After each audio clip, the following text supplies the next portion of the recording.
नमस्कार।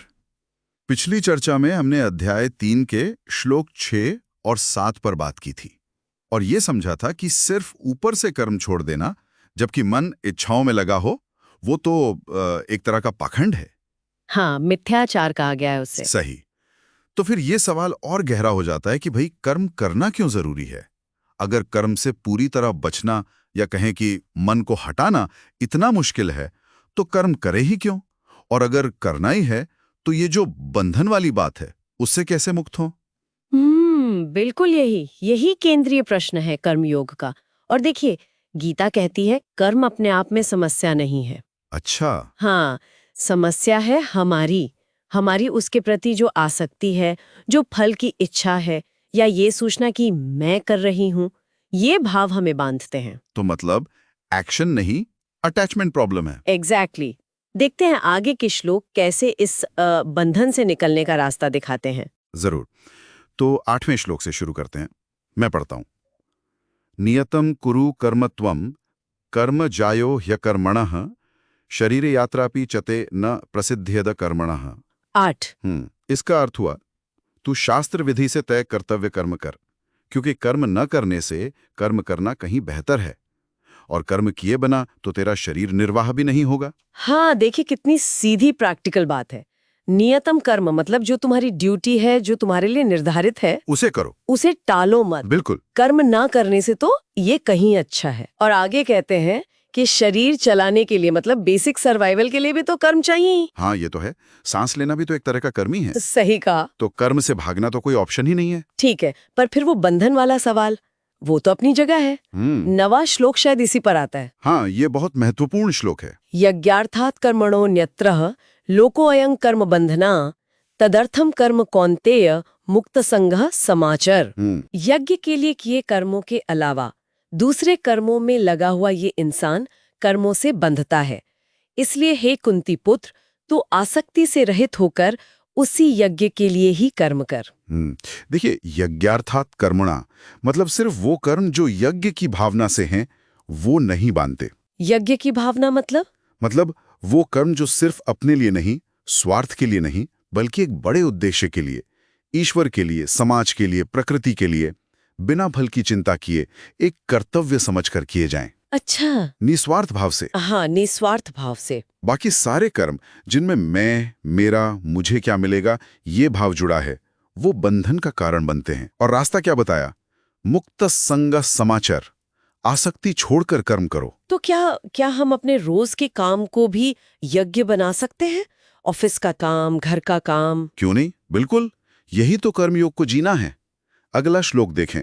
ये यज्ञ का कॉन्सेप्ट कितना फंडामेंटल है ये बताता है। 10वां श्लोक। सह यज्ञाः प्रजाः सृष्ट्वा पुरोवाच प्रजापतिः अनेन प्रसविश्वध्वमे एष वोस्तिष्ठ कामधुक्। यानी सृष्टि के शुरू में प्रजापति ब्रह्मा ने यज्ञ के साथ ही प्रजाओं को रचा और कहा, इस यज्ञ से तुम बढ़ो और ये यज्ञ तुम्हारी इच्छाएं पूरी करेगा। सोचिए, मतलब यज्ञ कोई बाद में जोड़ी हुई पूजा पद्धति नहीं है, ये सृष्टि के डिजाइन का हिस्सा है। अच्छा। ये तो मतलब एक तरह का कॉस्मिक साइकिल है। हाँ, एक इंटरडिपेंडेंस, एक गिव एंड टेक। हम अपना कर्तव्य करें, प्रकृति या समाज अपना करेगा। इसी से सबकी उन्नति है। 11वां श्लोक इसी को और खोलता है। देवान भावयता नेन ते देवा भावयन्तु वह परस्परम भावयन्तः श्रेय परमवाप्स्यत। मतलब तुम यज्ञ से देवताओं को उन्नत करो और वो देवता तुम्हें उन्नत करे। इस तरह एक दूसरे का भला सोचते हुए तुम परम कल्याण पाओगे। यहाँ देवता का मतलब से स्वर्ग वाले देवता नहीं समझना चाहिए। वो सारी शक्तियां, प्रकृति के तत्व या समाज के वो हिस्से जो हमारे जीवन को चलाते हैं, वो सब इसमें आ जाते हैं। जैसे किसान अन्न उगा रहा है, सैनिक रक्षा कर रहा है। बिल्कुल। परस्परम भावयन्तः, एक दूसरे को पोषित करना, एक दूसरे का ध्यान रखना। जब हम अपना कर्तव्य, अपना यज्ञ करते हैं तो हम सिस्टम को कुछ देते हैं और सिस्टम फिर हमारी जरूरतें पूरी करता है। यही आपसी सहयोग ही परम कल्याण का रास्ता है। ये तो एक बहुत गहरी सामाजिक और इकोलॉजिकल बात लगती है। ही। और इसी लॉजिक पर 12वां श्लोक एक चेतावनी भी देता है। इष्टान भुगान ही वो देवा दास्यन्ते यज्ञ भाविताः तैर्दत्तान प्रदायेभ्यो यो भुंक्ते स्तेन एव सह 12। यज्ञ से प्रसन्न होकर देवता तुम्हें तुम्हारी चाही हुई चीजें देंगे, पर उनके दिए हुए भोगों को जो उन्हें वापस दिए बिना, मतलब अपना कर्तव्य किए बिना खुद ही भोगता है, वो चोर है। ये बहुत स्ट्रॉन्ग शब्द है, स्तेन एव सह, वो चोर ही है। हाँ, काफी कठोर बात है। हाँ, पर लॉजिकल ही। जो कुछ हमें मिल रहा है, खाना, पानी, ज्ञान, सुरक्षा, सुख सुविधाएं, ये सब उसी सिस्टम से, उन्हीं देवताओं से मिल रहा है। अगर हम अपना योगदान नहीं दे रहे, अपना यज्ञ नहीं कर रहे और सिर्फ लिए जा रहे हैं, तो ये एक तरह की चोरी ही हुई ना। ये तो हमें अपनी जिम्मेदारी का एहसास कराता है, कृतज्ञता का भाव जगाता है। बिल्कुल, ये सिर्फ नैतिकता नहीं है, ये यूनिवर्स के लॉ का सम्मान करना है। तो इन श्लोकों का सार निकालें तो कर्म करना जरूरी है, शरीर के लिए भी और इस सृष्टि के चक्र के लिए भी। हाँ, अनिवार्य है। और कर्म अपने आप में बांधता नहीं, बांधती है हमारी नियत, हमारा स्वार्थ, हमारी आसक्ति। सही। और रास्ता यह है कि अपने हिस्से के काम को, अपने कर्तव्य को यज्ञ समझकर करें, निस्वार्थ भाव से, फल की इच्छा के बिना। बिल्कुल, तब वही कर्म योग बन जाता है। वो हमें बांधता नहीं बल्कि मुक्त करता है, और इससे सबका भला भी होता है। यही आत्मज्ञान का प्रैक्टिकल एप्लीकेशन है।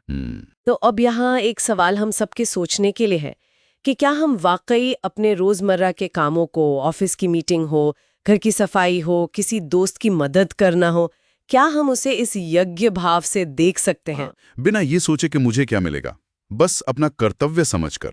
हाँ, बिना किसी एक्सपेक्टेशन के, एक सेवा भाव से अगर हम ये कोशिश करें तो हमारे अनुभव में, हमारे जीने के तरीके में क्या बदलाव आ सकता है? ये सोचने वाली बात है। रोज की जिंदगी को शायद एक अलग ही मायने मिल जाए।